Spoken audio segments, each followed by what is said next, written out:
This episode is brought to you by ServiceNow. Look, I have my dream job. I watch tennis, I think about tennis, I talk about tennis, but even dream jobs have not so dreamy parts. The stuff that gets in the way of the actual work. That's where ServiceNow's AI specialists come in. They don't just tell you what you should do about your busy work, they actually do it, start to finish. Cases closed, requests handled, no extra work for you. That way, you and your team can focus on the work that matters, which for me is explaining at length why tennis players are the best athletes on earth. Sorry, everyone else on earth. To learn how to put AI to work for people, visit servicenow.com.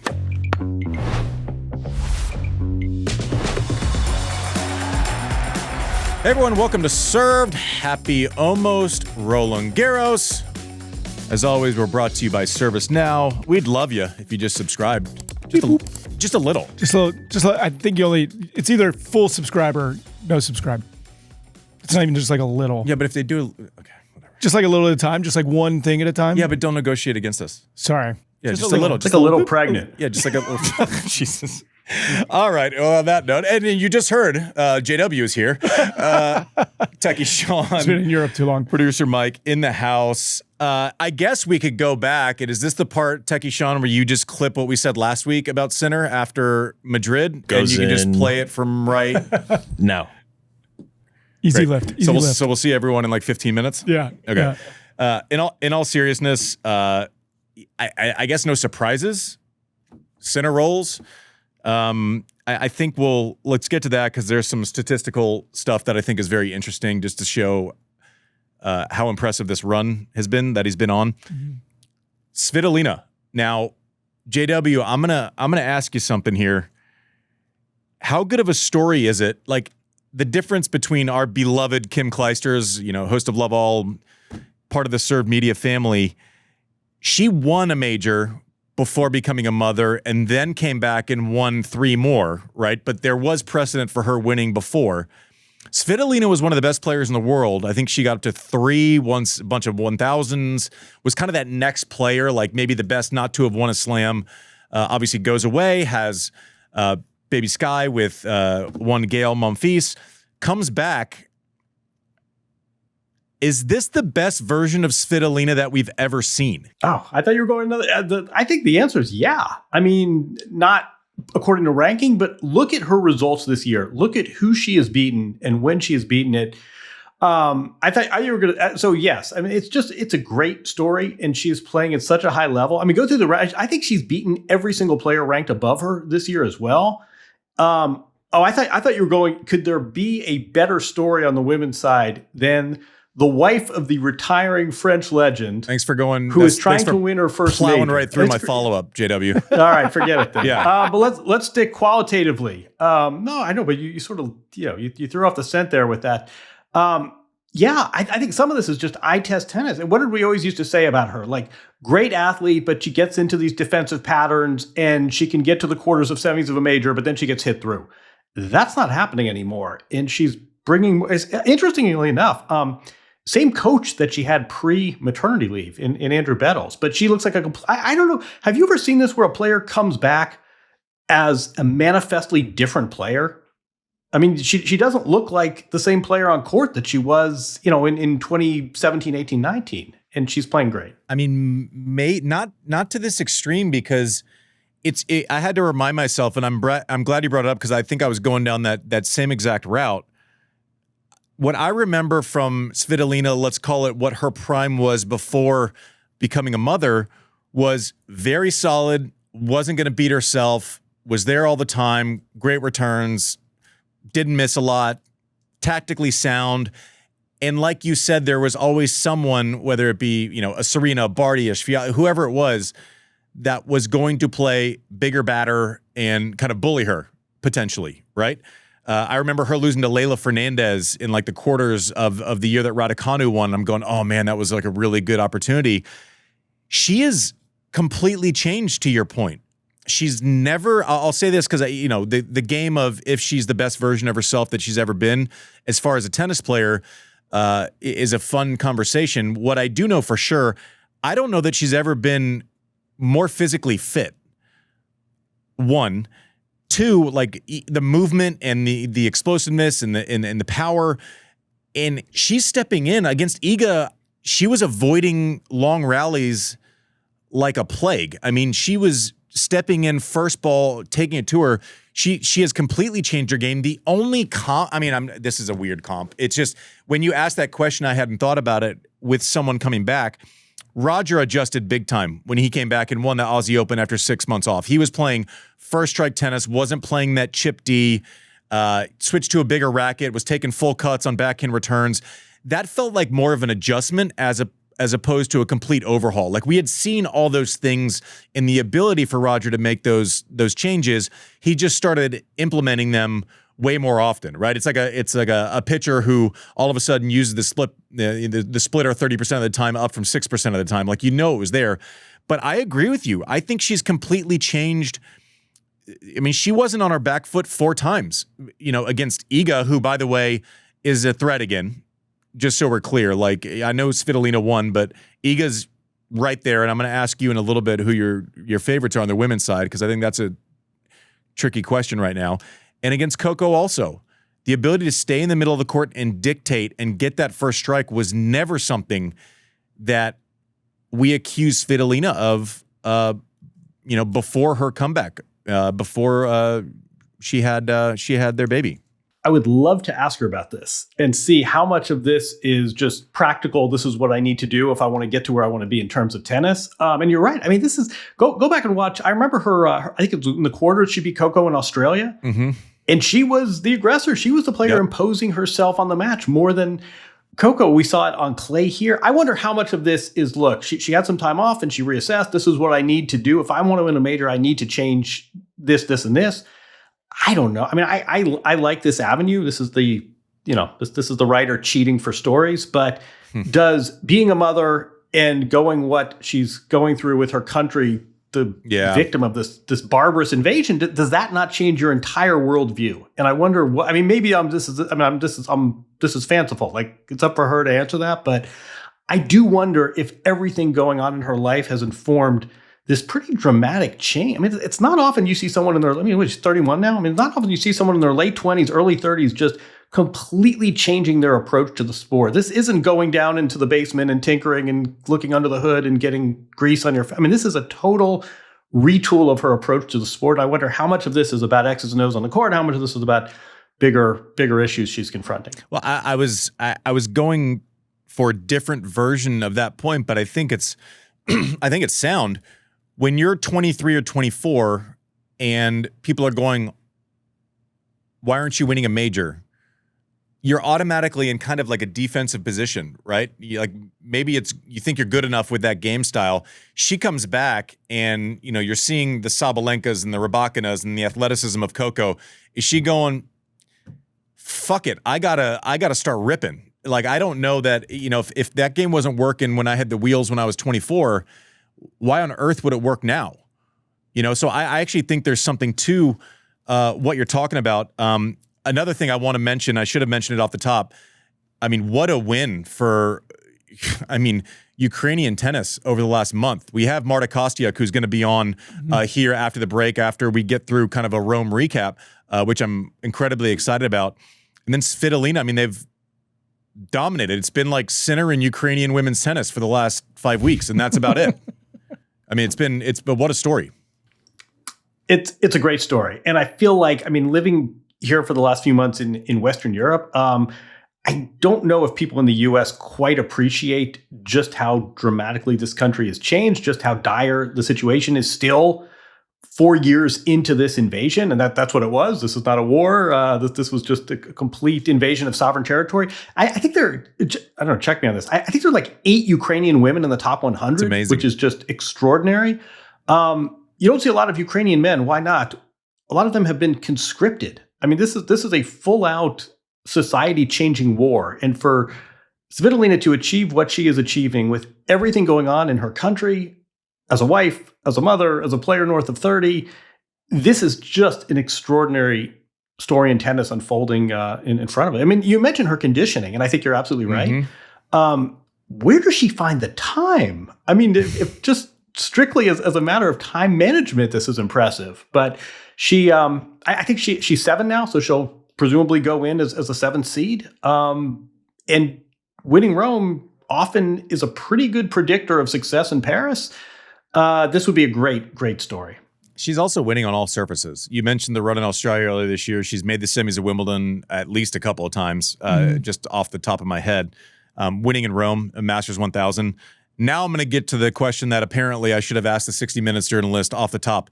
Is there a better story potentially in women's tennis than Svitolina winning,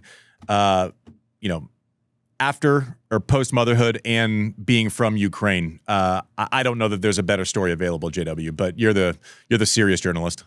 I would add married to the beloved French player who's playing this tournament for the final time. Other than that, not much going on in her life. Not a lot of pressure or external distractions. It would be a great story, and I think she will be the fan favorite, or certainly a fan favorite, no matter what. I mean, again, she's been very outspoken about the plight of Ukraine generally, Ukrainian sports and athletes and tennis players in particular. There is so much to like here. But Lois Poisson becomes the first. I mean, we can fancifully figure other storylines, but realistically, among players who are real contenders, and she certainly is on that list, this would just be an extraordinary story. And I think she's put her. I don't know. I don't think we'll put her as a favorite. I'd say this. Don't you think she's at the point in her career where anything short of a title would be a disappointment? I mean, No. she's put herself in that level now. Yeah, I think she's good enough for that, but no. I think this story on its merits, I mean, we were losing our minds when she came back and made the semis at Wimbledon. And to take a kind of fun, great story type run and make it an expectation a couple years later that's work.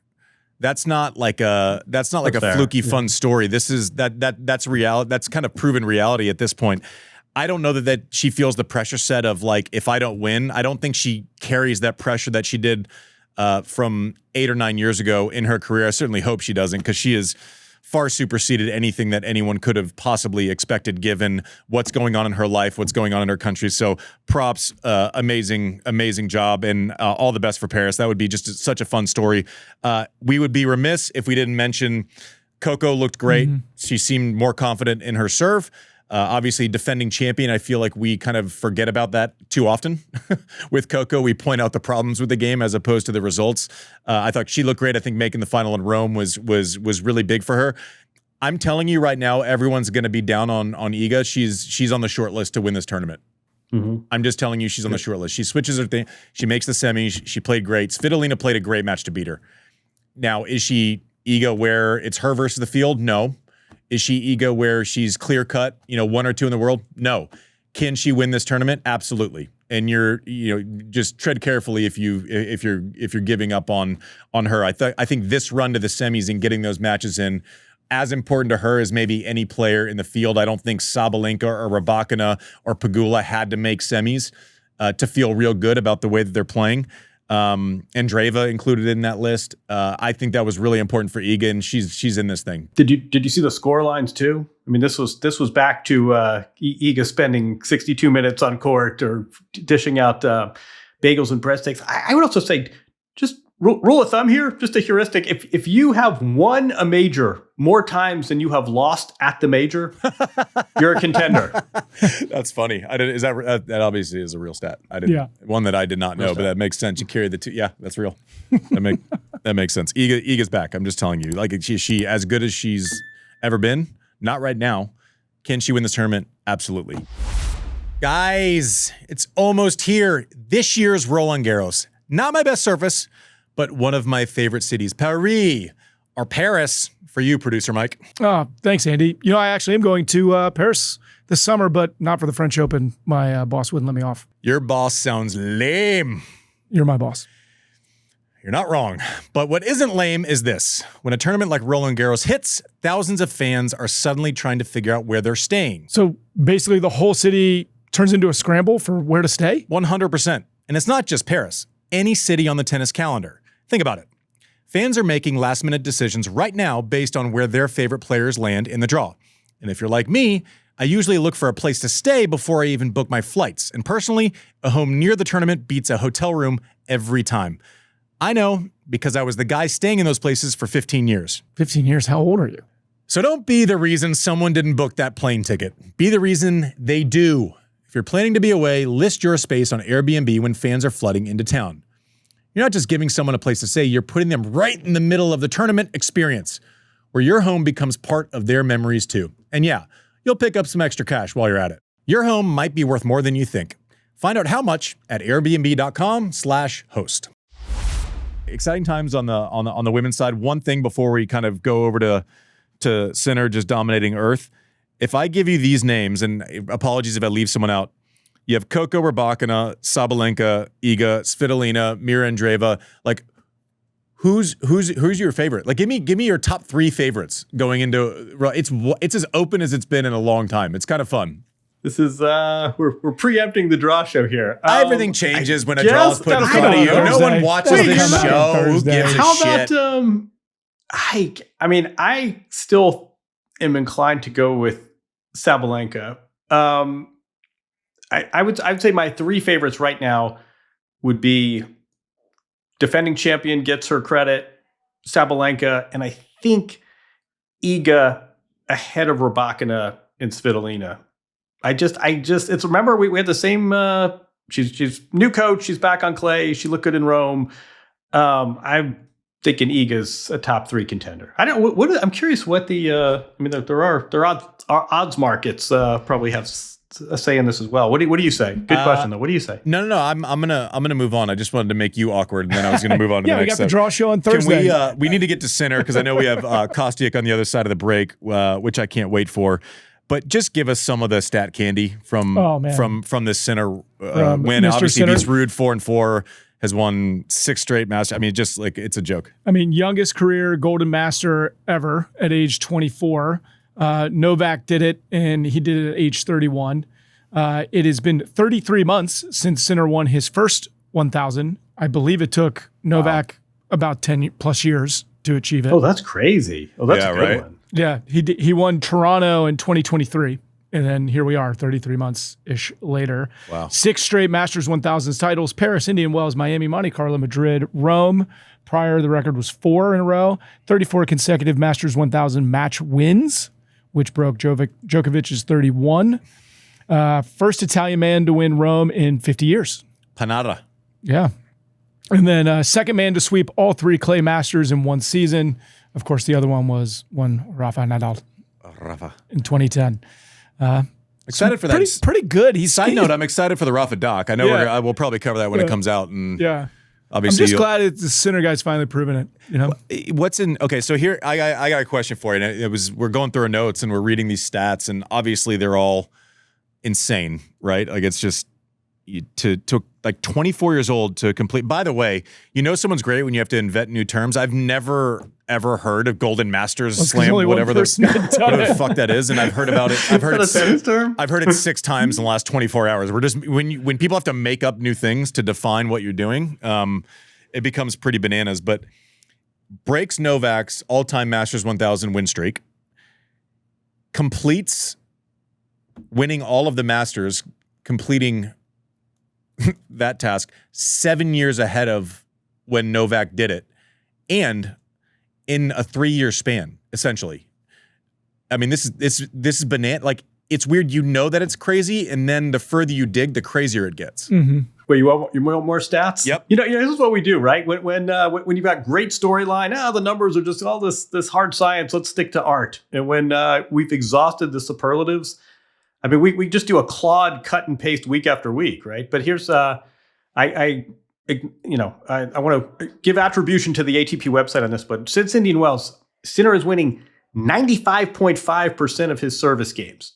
So you look at like the peak Ivo Karlovic, Isner, dare I say, the gentleman in the blue hat. I mean, he's winning more than 19 out of the 20 service games, and he's breaking like a third of the time. So it's just it's not. We're past unbeatable. This is just unplayable. I don't know how the rest of the field kind of takes much encouragement from any of this. But I mean, the point being, he's serving at a rate of like peak Ivo Karlovic and returning at a rate of like Rafa and Andre. It's been a pretty awesome few months of tennis for him. And we joked about it last week about, is he a bigger favorite? Yeah. And so he won. What are we calling this thing?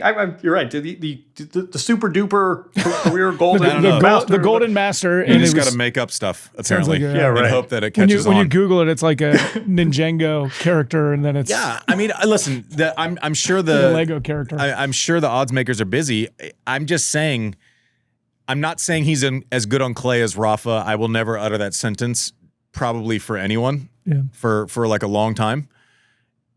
And I think he's as big of a favorite going into this tournament based on the form, the health of the field as Rafa was in a given year, right? I don't know. I think I can defend that without, people thinking I'm taking crazy pills. I mean, it's like cramps. Are cramps the only thing that can stop kind him? of, yeah. I mean, it's like we're talking about it, and it almost happened in Rome again. I know you have some opinions from one of my favorite opinion makers, Medi, who played great, by the way, against Sinner. He's one of I got to give him credit. He's one of the only guys that no matter who he's playing, he doesn't walk on the court and he doesn't feel like defeated ahead of time. Like he'll go in against Alcaraz and maybe he gets his head knocked off that day.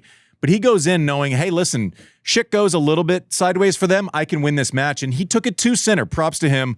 I still don't think clay is, especially like he kind of like moves a little like I did on clay. Like I would venture to say it's not native. And he's won a Masters 1000 on clay. So props to him. Obviously the controversy late in the third set. Sinner looked like he was breathing heavily, sat on a switch over late in the second set. And you're going, uh-oh, like, this is the only way that you can get to him is to take his legs away and then maybe have that affect the way that compromises decision-making a little bit. Get some work done for what looked like cramps.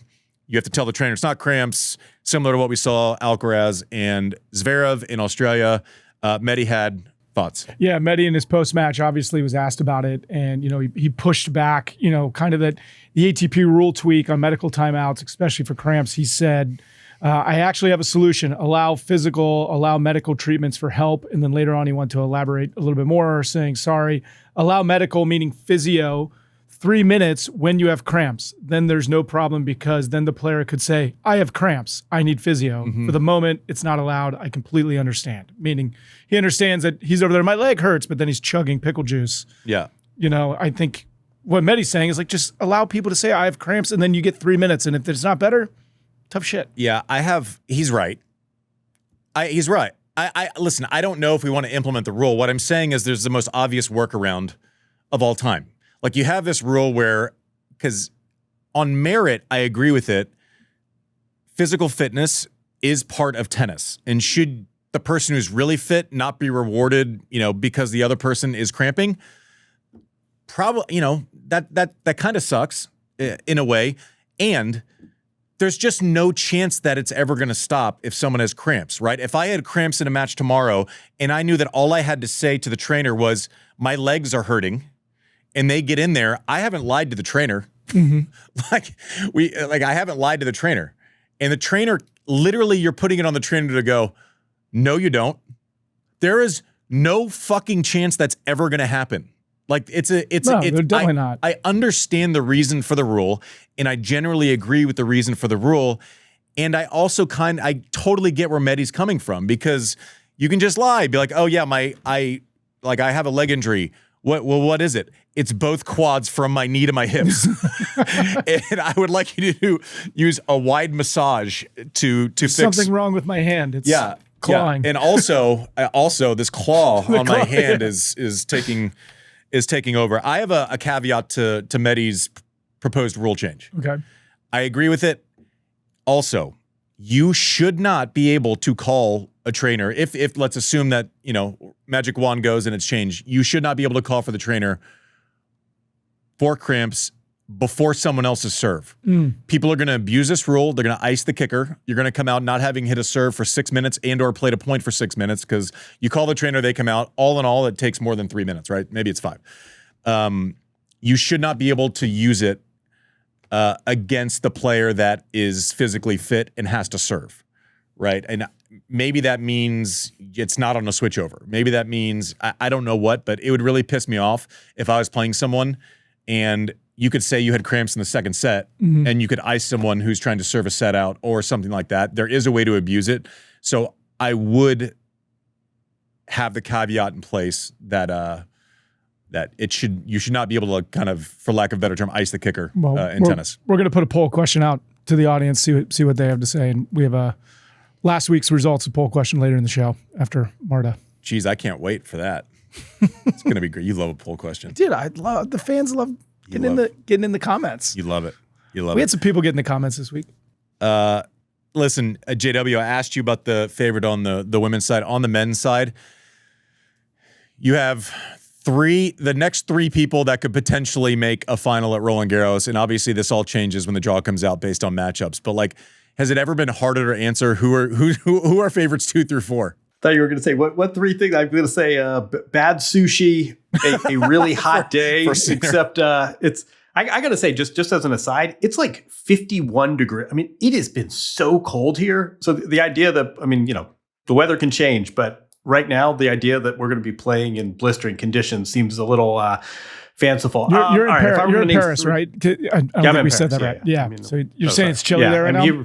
I'm here in Paris. It was like 46 degrees yesterday. I mean, it is like raining and biting cold. All right, three. If Sinner were, I think Sinner's a favorite. I've come down with a touch of the euphemisms. But I think all right, 3 players that are going to beat him. How about not even beat him? Just who's likely to? It could be Zverev because maybe the matchup isn't great, but like I would take Zverev second just because he's more likely to go farther. I don't know. It's tough. I think a one match battle royale against a 39-year-old with a crowd completely in Davis Cup atmosphere and a charged up Novak saying, "This is what I'm still playing for." Well, we saw that 2 years ago, same court at the Olympics. Obviously not best of 5, but I think honestly that would be like the one match. I mean, Arthur Fils is a talented player who'll get the crowd behind him, and I mean, just go down the list, and it's really, I mean, all credit to Casper Ruud. He's made more Roland Garros finals than Sinner has, but I don't think Casper Ruud's taken 3 sets off this guy. It's really hard to conceive of scenarios not involving acts of God in which Sinner doesn't win this tournament. I know, it's so boring. You had a couple of stats just quickly, and then we're gonna go to break and come back with Marta Kostyuk on the other side. But speaking of poor Casper's amazing. He's been on the other side of history of some pretty amazing things. In 2022 Roland Garros final, he lost to Nadal. It was Rafa's 14th Roland Garros win, 22nd slam. 2022 U.S. Open final, lost to Alcaraz. Alcaraz becomes the youngest number 1 in history. 2023 Roland Garros final, lost to Novak. Novak records 23rd Grand Slam. 2026 Rome final, loses to Sinner. Sinner completes career golden masters. Sinner completes tennis. So Casper. Hopefully one of these will go the other way for Casper. Hey, by the way, like dropping out of the top 20 for the first time in a long time and saying, yeah, I don't really like that. This week hasn't been fun from there. Going back, making a Rome final straight away. We don't talk about him enough considering he's been in a couple Roland Garros finals. He would be a very popular run in Paris too. So great week. He said he's playing better than he feels like he did when he was world number 2. I don't disagree with that because he's struggled to find that backhand line. He's been working on it for 2 years and is really committed to it. It's finally bearing fruit. So nice adjustment for Casper Ruud. Back with Madrid champion 2026. One of the favorites on the short list at Roland Garros. That has to sound nice to her. Marta Kostyuk on the other side. AI is only as powerful as the platform it's built on. With the ServiceNow AI platform, your AI, data, and workflows all work together, connecting every corner of your business. To see how you can put AI to work for people, visit servicenow.com/AI-agents. All right, everyone, welcome back to Served. And as promised, sitting at a nice and shiny career high ranking of number 15 off of a great win and a backflip in Madrid. Marta Kostyuk, thanks for coming on Served. How you doing? Thanks for having me. Yeah, it's great. I just got to Paris. Excited to be here. Sometimes thinking about Madrid, but not too much. Yeah, happy to be in Paris. Hey, I would be thinking about it too if I had played as well as you did there. So that was such a great run. Listen, this year you've only lost 4 times. 2 of them to someone named Rybakina and another one to someone named Sabalenka. What's different this year? Because you've obviously we've seen you play great in the past, but it feels like it's more consistent week to week this year. Yeah, I think we've done a lot of work with my team. Good days, bad days, you know how it goes. I think it was just a matter of time. Obviously, I've always felt like I'm a good player. I can be there, but yeah, things were not aligning. And I think in tennis, you need a lot of things to align to make it, to win big tournaments. And yeah, I'm very happy that I'm in this position now, but it took many years for sure to come here. How are you feeling after Madrid? Obviously, pulling out of Rome, was that more just, hey, listen, I have the confidence. I know the game is there. I'm not worried about it. You know, all eyes on Roland Garros, or was it, you know, something nagging as far as like a health issue? Honestly, before Madrid started, my coach Sandra, she said, "Well, you're only pulling out from Madrid if you're only pulling out from Rome if you win Madrid." And I was like, haha, yeah, whatever. and and then when I won Madrid, we were like getting tickets to go to Rome. And I was like, Sandra, remember what you said before the tournament? And then honestly, I would love to play, but I think the issue was that my hip was not good at all. It was not good for the last 3 matches.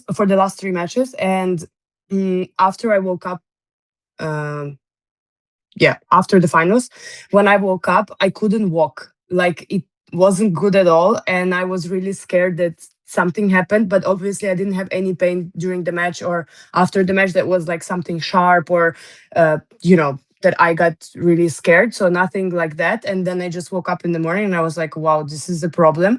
And then, I did MRI and it wasn't bad, but it wasn't as good as we wanted it to be. And then it just made no sense to push for Rome because I knew that maybe I'm going to be able to go on court, play 1 match, but then I don't know what would happen. And I'm happy I made that decision. It took me also a lot of years to come to peace with this kind of decisions because I was always the type of player who would always push and play when not feeling good and stuff like this. So I'm very proud of myself with the decision. It wasn't easy, obviously, but I had to be ready for Paris. And I'm assuming there's no issue heading into Roland Garros. You're fit and healthy? Yes, all is good. All is good. Good. Talk about the sense of arrival to Paris this year and how kind of does the momentum that you've created make a happier arrival when you get to Paris? Well, my record in Paris is really not one to be proud of, for sure, and especially last year was not great. But this year when I came, we got the court on Philippe Chatrier right away, and when I hit on this court, I was like, wow, I feel really good, you know.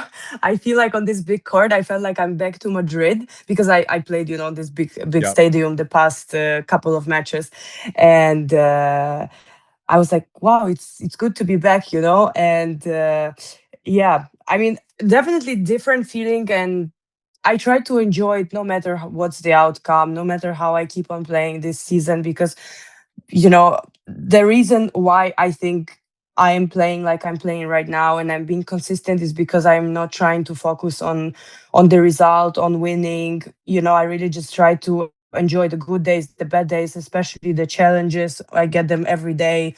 And, I'm just excited to go out on court, and I'm happy in Paris, even if I lose first round.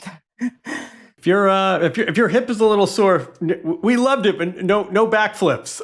Exactly. Not with a sore hip. I want to ask you a serious question. You referenced your coach, Sandra Zanevska, and who, by the way, a great Substacker for tennis fans. But, yes. You read it, right? Of course, I read it. I read it before she publishes everything. I'm the first one to read.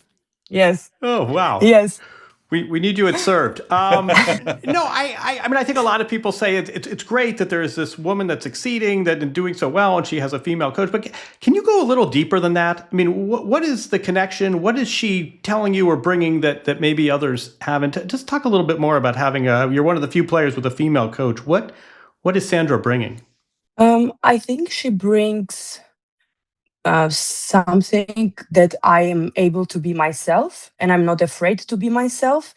I am very emotional, very explosive, very honest person. And I think it was not easy for other coaches to coach me, to be around me. I think we always have a lot of things to talk about. We go into like depths of pretty much any topic you can pick in life, in tennis, whatever it is. And I think we are both emotionally mature.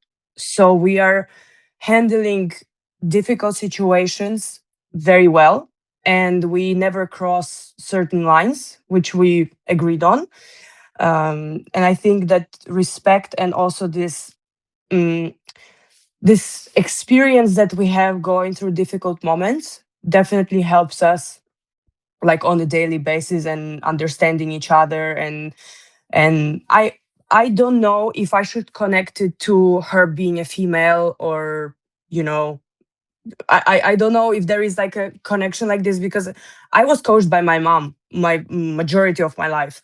And then I had some male coaches and it wasn't good in sense of this connection on like emotional level. Like I didn't have that. I'm sure there are coaches like this, but it was not in my experience. And so for someone like me, I think it was very important because I like to talk about things. I like to make sure I understand everything that's going on emotionally, on court, physically. And she's, I think, also similar in that sense. So I think that's why it's working well. You mentioned your mom, Talina. She had a ranking. She was top 400 in the world. So was it something that you had a racket in your hand as soon as you remembered? Like, do you remember Earth without tennis? I don't. No? Because I think my mom was on court the day she gave birth. Is that real or is that me. just a good story? No, it's true. It's true. It was for sure like this with my younger sister. I remember she dropped me off at my sister's place and she went to like a hospital to give birth the after practice. So it was the same. I think it was the same with me. And yeah, I was born on the court basically. And I don't remember the first moment I picked up a racket. I just have one memory that like the earliest one when I played tennis, but maybe I picked up the racket before that. But for sure, I don't remember my life without tennis or tennis courts. So it's interesting to me because producer Mike and I were talking. We kind of write the shows before we go on, and I said, "How old is Marta now?" And we're typing away, and I'm trying to get my notes right, and I say she's 26, she's 23, and I go, "Oh, that's interesting because." Like you've been around as a prospect for so long, and I think people have realized what your upside looks like. And then you go through. I mean, you won a junior Grand Slam when you were 14 and played main draw in a Grand Slam when you were 15. So not all 23-year-olds are the same as far as tour experience. I mean, do you feel like you've been out on tour almost a decade now? Yeah, I feel old sometimes. I'm just saying I got it wrong because if. Maybe I'm not describing this question well. If someone would, let's say, come out of college and they're 22, we would call them young on tour, right? But you're winning Madrid and we're going, oh, here it is. It's like she's figured it out. She's consistent. But is that unfair just because you started earlier than most people? Well, I think for sure it's more difficult in one way. But on the other hand, I think I'm very happy that I didn't have big success when I was really young. I wasn't handling well the success that I had back then. I think if I had more of it, I wouldn't be sitting here right now. I'm sure I would be in some psychiatric hospital, probably. I don't know. Like it's true, and it's like I just don't think people understand how much it takes to be on this level, to be consistent, to for your body to be ready, and for everything to align. So I'm happy that I matured enough to, to understand as much as I could, to understand how much is needed out of me and how much I can give and how much I can handle. And of course, I feel like I'm not here for the first year, even if it's like the best year of my career. I definitely, in some matches, I feel really good that I have all this experience, because especially when I play against younger players or even someone like less experienced, I'm like, yeah, I know I can do it, or like I know I just have more experience behind my back and this type of things. But for sure, I don't think I will play till I'm 35 for sure. I would venture to say that every player who's 23, I've listened to many of them, and none of them think they're going to play till 35, and yet we have a lot of we got a lot of 35-year-olds on tour. Just saying. Listen, for the last 5 weeks of tennis, it's pretty much been Jannik Sinner and Ukrainian women that have carried the day. 8 Ukrainian women in the top 100 right now.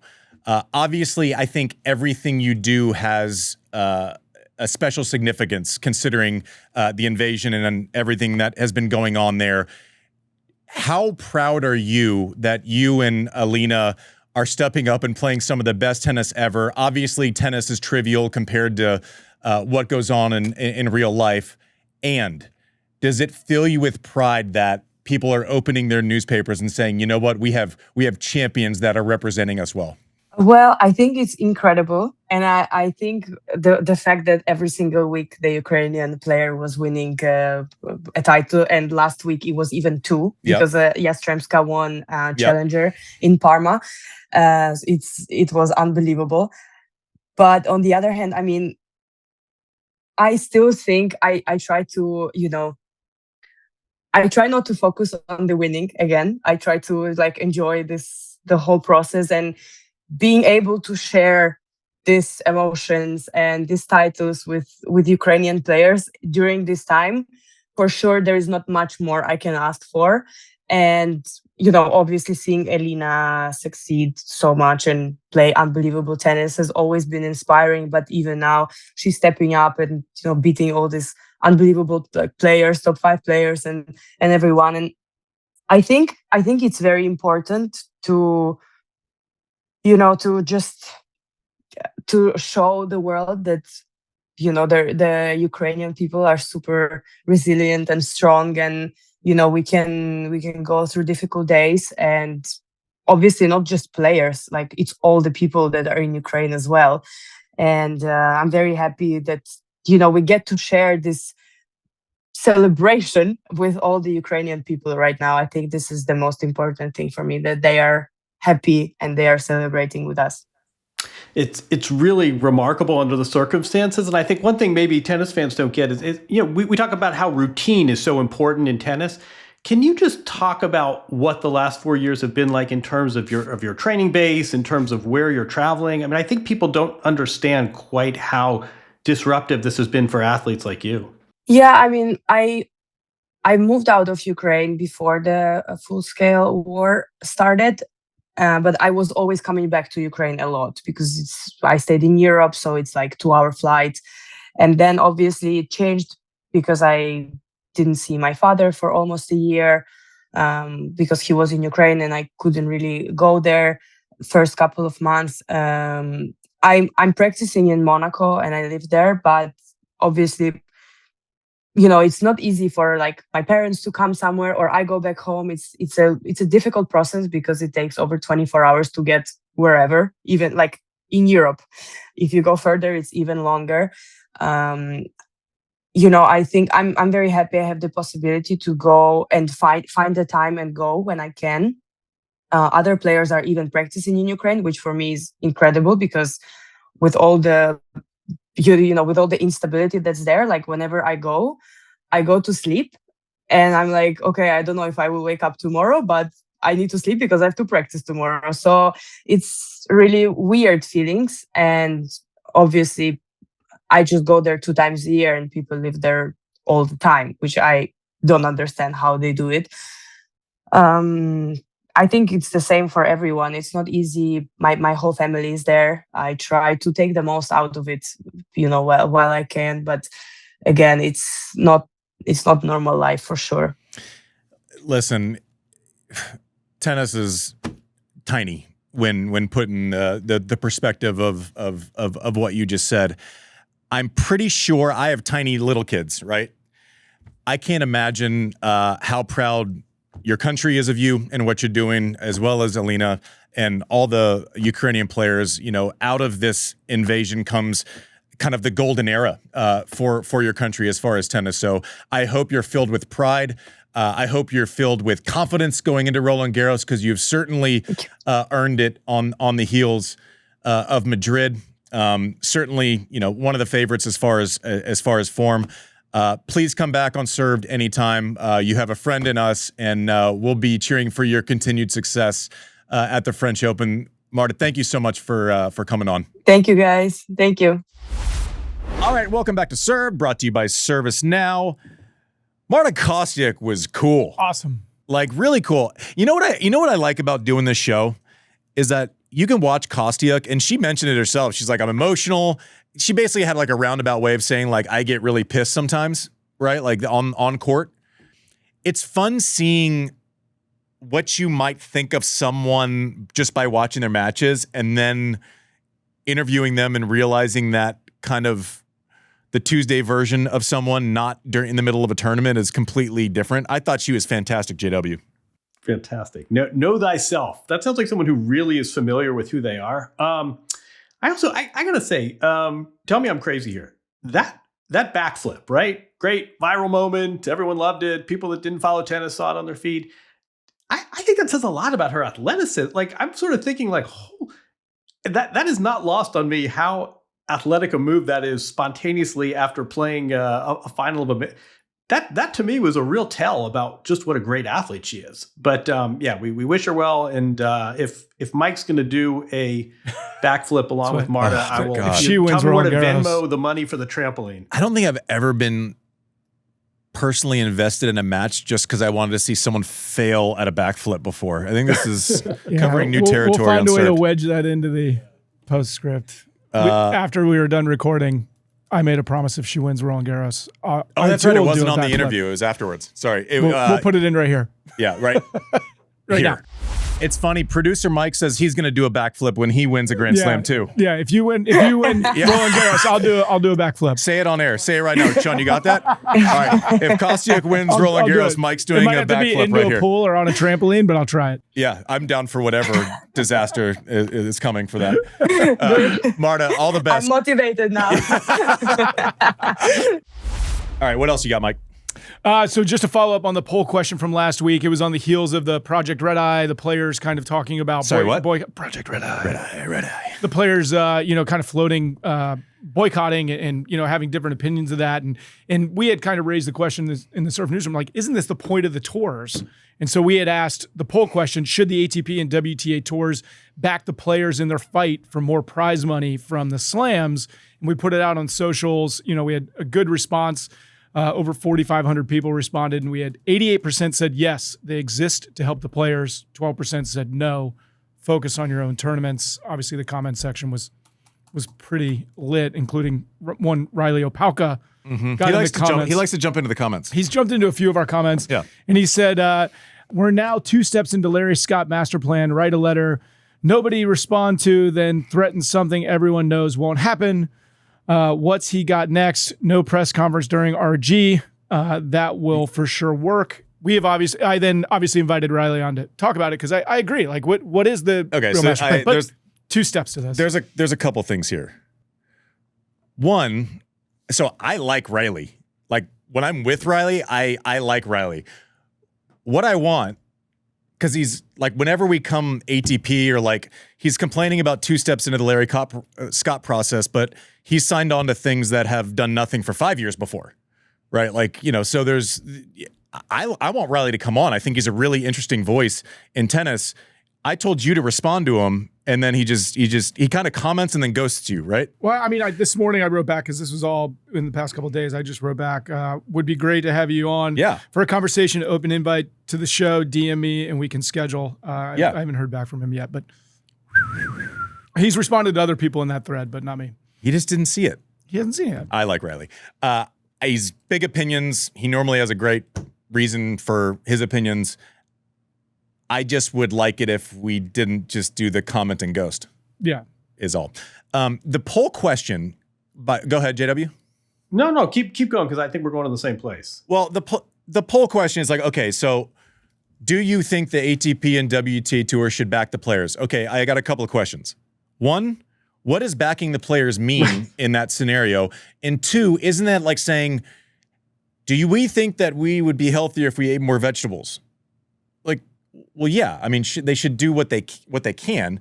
They also have to run their own thing. So what does that look like? Are we saying that the ATP and WTA should create a player administration? They represent the tournament side and the player side. That's the problem with the entire basis. Mm-hmm. In order for them to represent the players, they would have to flip the entire script on how they were built as a construct. Well, it was just about the slams, right? No, I know, but the what does slams that are mean? Independently run. It's like a vague question, though. Like, should they back them? Yeah.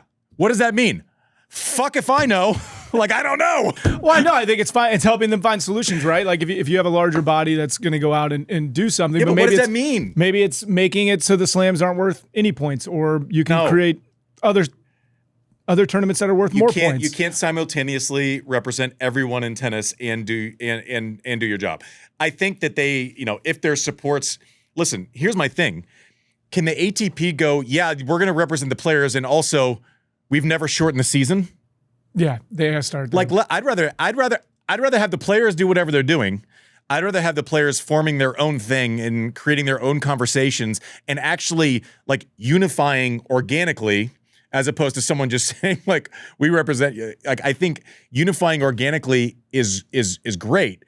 And also, I'd rather have the ATP fix the backyard and fix some of the issues, which, by the way, like they're the catch-all for people who are just pissed about anything. Right? There's like, well, the tours. I'm like, yeah, but what does that mean? Like, how does that actually work? So, yeah, they should back the players. And what does that mean? Well, and let's not also the majors pay like 4x. Like if you're a major, aren't you saying like, all right, you guys pay these guys more money. All right, Indian Wells, you ATP, take. So let me twist this like 10 degrees. I mean, first of all, just as a sidebar. Just before we get on with that, your point, you guys pay them more and a percentage of revenue. So the slams will always pay more on a volume basis because they make way more money. The ATP pays a higher share of percentage of revenue. Sorry, go. Right, because the events. No, that's a good point. Okay, so this kind of dovetails to my question, which is we all seem to be agree on 2 points, right? One of them is the players need more money, the players need a bigger slice of gross revenue, the players need more empowerment. Great. I mean, do bear in mind, just as a quick sidebar, the latest Larry Scott boycott that we're referring to has nothing to do with the PTPA, which is the group that has this gazillion-dollar cartel suit in federal court. So let's just be clear, this is not a PTPA endeavor. But anyway, we all agree that the players should get more money. Most of us anyway. We all agree the players should have a louder voice. We also all agree that a boycott is pretty fanciful. And for all sorts of reasons, it's probably never going to happen. It just, the incentives aren't there. What can be done short of a boycott, but also short of kicking the can down the road as the slams have all done? How do we get the players more money? Is there no creative solution here where players get more money, but we get this boycott off the table because we all know that's never going to happen? Okay, so it's a case-by-case basis depending on the tournament, right?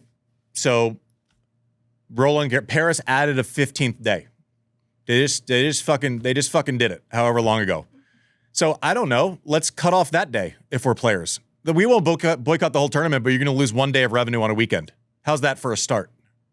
Right. Let's go back to 14 days. Or we're not doing it. Let's just kind of take a look. You took 0.7% off of our total revenue, which, by the way, was idiocy from that tournament. By the way, it's like, okay, we're gonna announce a prize money raise, but your total percentage of prize money, that was just a fuck you to the players. By the way, just free and clear. You could have just kept it the same and you wouldn't have had. I think you put gasoline on a fire by dropping the total percentage of revenue with this latest announcement. I don't understand the strategy there beyond arrogance. Listen, if the Open's fantastic. They're doing $1 billion renovation. A lot of it is for corporate sponsorships. The U.S. Open. Yes. And I have great relationships there. And it's going, okay, we're going to do, $1 billion makeover, of which a lot of it brings the corporate side closer to the event and the players' services area further away. I don't think that's coincidental, right? So, I don't know. Maybe the U.S. Open is a leader. I would love it if they were. Let's just start with something, right? What they're asking for is to match the ATP revenue take on a percentage basis by 2030 or 2031. Not even overnight. It's no, it's gradual. It's not graduated. What they're asking for isn't insane. The part with the boycott is listen, we've been having the same conversation for 25 years. I said in 2007, the only way it's ever going to change is a boycott. Am I wrong? Well, what I'm asking you, are there not levers the players have? I'm just making some. I'm not going to do a post-match interview. How much did they make U.S. Open on the new initiative with mixed doubles last year? A lot. 2 days of revenue. Lot, yeah. Great. We're not doing that. We don't have to boycott the U.S. Open. We're not doing that. We're not doing Sunday before Paris. We're not doing that.